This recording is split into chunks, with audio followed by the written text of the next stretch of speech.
Hey everybody, it's Carl's from Immortals Inc. podcast in our new podcast studio, and I got always with me Mikey. Fairly new. I'm new here too. Not really, but Not really. Been it here feels. long enough. Look at this, man. I can't even talk about any of this. I can't talk about it, but you just see it. Just have you see it. And he's gonna tell me to stop as usual. But what'd you even bring? What's that shiny book over there? Today we're going to talk about some H.P. Lovecraft. You know, you and John Dunn are other. Yeah, I heard Lovecraft and continue. He got scared. So anyway, we talk about all these H.P. Lovecraft games, and I don't think we have ever talked about the fact that there's literature. That's what the literature actually comes from. This isn't just the only book. It's just a fancy book we sell. It's gilded and everything. But the actual author, did you know that this guy lived the turn of the century? He lived? H.P. Lovecraft was a real guy. H.P. Lovecraft's a real guy. He's an author. Busted. Okay, you know who Edgar Allan Poe is? Yeah. Do you know who Stephen King is? Yes. This would be the guy that sits in the middle. So he sits at the lunch table with those guys? Yeah. So you have Edgar Allan Poe as the original, like The Raven and quote, all that crap. And then you got Stephen King, who just writes a buttload of books that are scary and a timeline of story.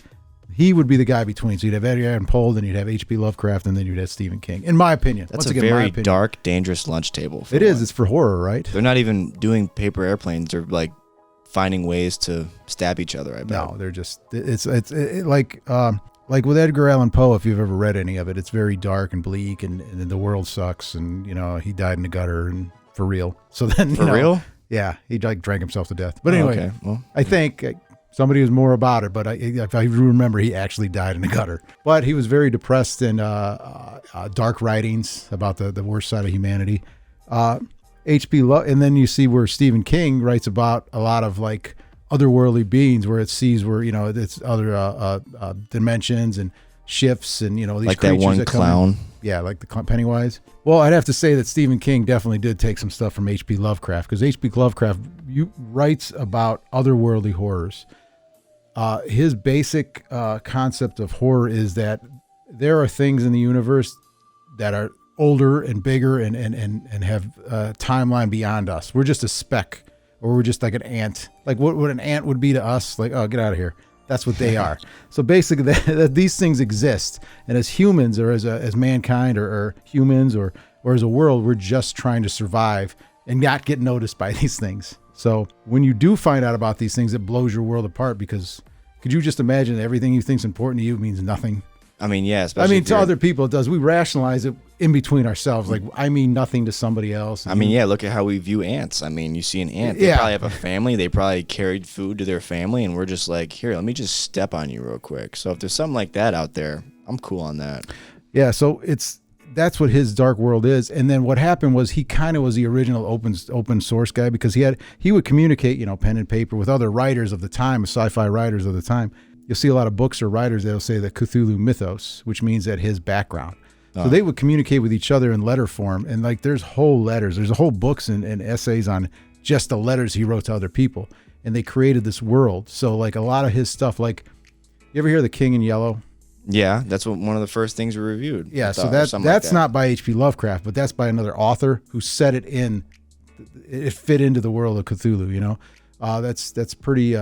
They just had a series, not True Detectives. Maybe it was True Detectives or something like that. Maybe. Anyway, they referenced The King in Yellow, and everyone's like, oh, it's Cthulhu. And you watch it, like, they reference it, but it's totally not Cthulhu.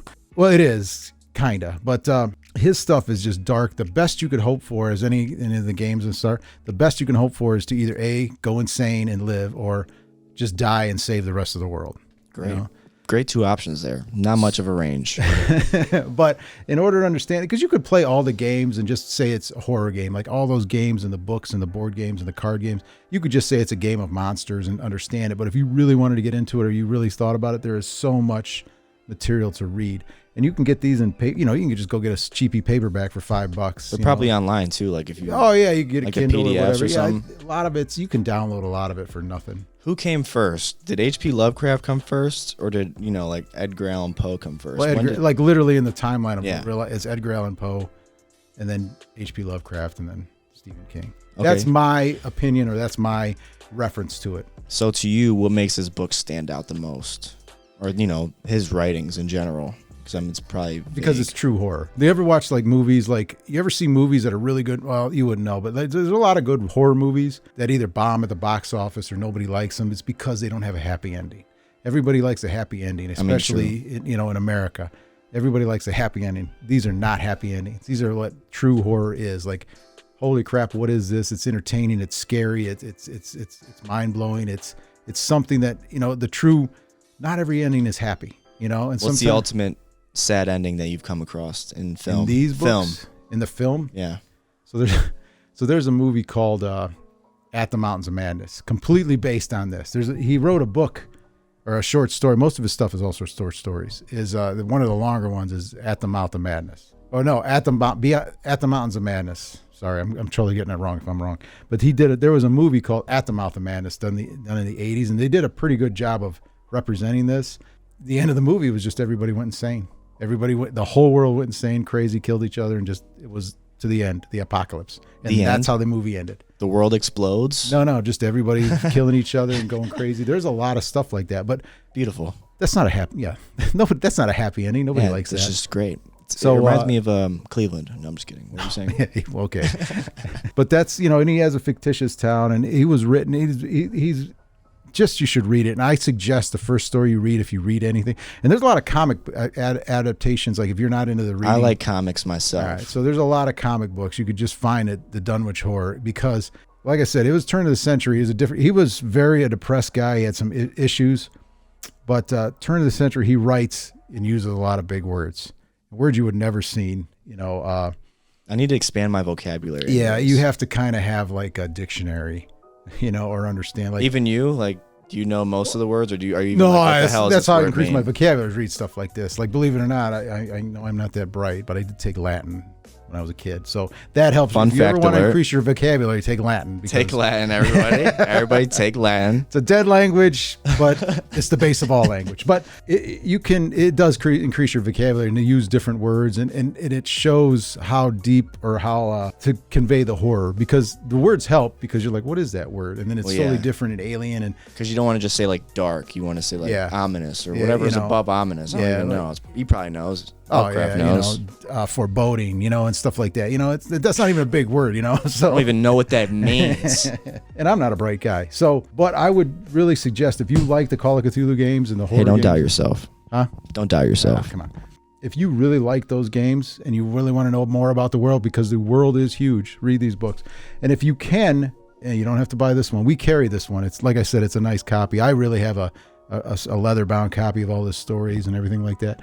But if you can find them, and I would suggest you either start with A, the Dunwich Horror, or B, I would either start with the Dunwich Horror or the Shadow over Innsmouth. Those are very run-of-the-mill, not run-of-the-mill, but they translate well into, like, if you just watch like slasher flicks, like Friday the 13th or whatever, you can read this and be, okay, I can see where this is going. But there's so much more to it and deeper, and then once you start reading those, you'll start getting into those other ones.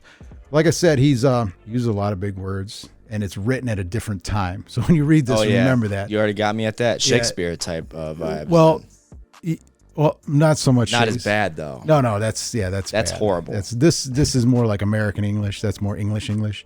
It's also a different time, so his theories or thoughts or the way he refers to people, he had some issues. Like I said, like he wouldn't fly nowadays. Yeah, but his literature carries on. And his ideas, and still people write a lot of stories like that. There's even modern writers who take from this. Like in the other example I could give, you ever see the movie Alien? Yeah. Sigourney Weaver back in the 80s. It's an older one, but all those, that can be considered a Cthulhu type or a Cthulhu mythos type, Lovecraftian type horror, because interesting. There's no happy ending. The whole thing is no happy ending, But we got it here. And if you got any questions or you want to talk, I love talking about Cthulhu or Lovecraft, anything. Just if you see me, get a hold of me and I'll talk to you about him. No, I'm playing. I'm just learning. By the time of probably 2 years from now, I'll probably be a beginner.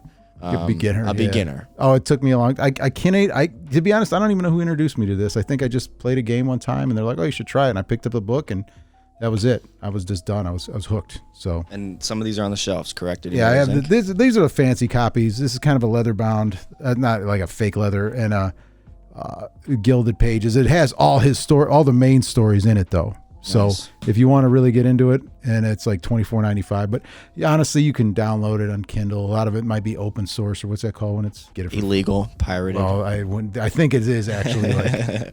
Or, go to a bookstore. You get like the paperbacks for like $5-10 if you want one story. But it's all good stuff. I think if anybody likes horror and you like to read, this is what you get. Well said. All right, guys. I just wanted to tell you where it all came from and just do our first little podcast. So yeah, expect us in this room much more often. Oh yeah, maybe indefinitely, might I say. And I just take a minute. If you support us, it'd be great. Support us on YouTube, subscribe or like any of our videos, and we have a Patreon, which we always list everybody's co-producers. You can, for $1 a month, you can support us on Patreon. You can list it as a co-producer, and you get to see all our behind-the-scene content and see the special only for Patreon supporter stuff. And you get your name at the end of each video. And if that list grows exponentially larger, just makes my job a whole lot easier. Actually, there is more. Yeah. Okay.